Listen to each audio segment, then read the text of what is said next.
the base cost will be 150 grand. So when you pay £500,000, you're not actually paying £500,000.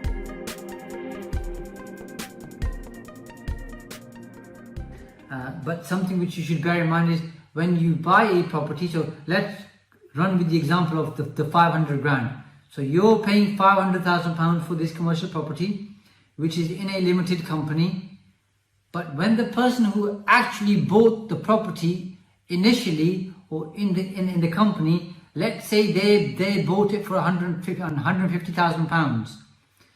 The value of that property in the limited company, the base cost will be 150 grand.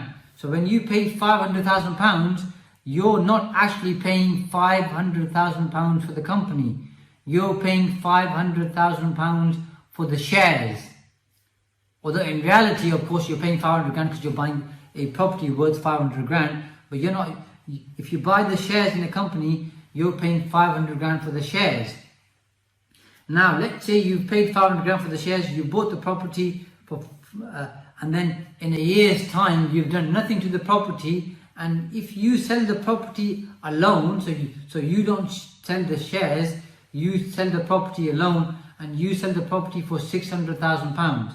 So somebody buys the property from you, but they say to you, I don't want to buy the shares in the company, I just want to buy the property. So they buy the property for 600 grand from you.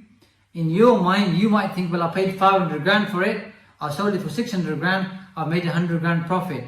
That would be incorrect. You sold it for 600 grand, but the property was bought for 150 grand when it was initially bought by the company, which therefore means you've now made a £450,000 gain. So you're going to have to pay a significant amount of tax. So I hope, and I know I've run through that quickly, and usually if you've ever seen me speak, I have a flip chart and I'll kind of go through the numbers in detail. So the point I'm trying to share with you is, if you are buying the shares of a company, make sure you factor in that the base cost of the property is going to be lower.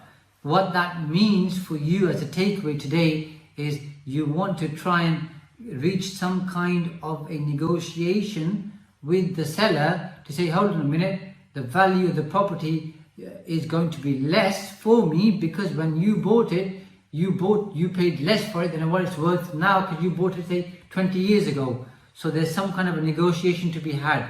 Again, without complicating it, if you don't fully understand that point, which I'm sure you don't, because I've run through it so quickly, if you ever are buying a property in a limited company, just have a little flag in your mind, as in speak to Shaz or speak to somebody else about the base cost issue.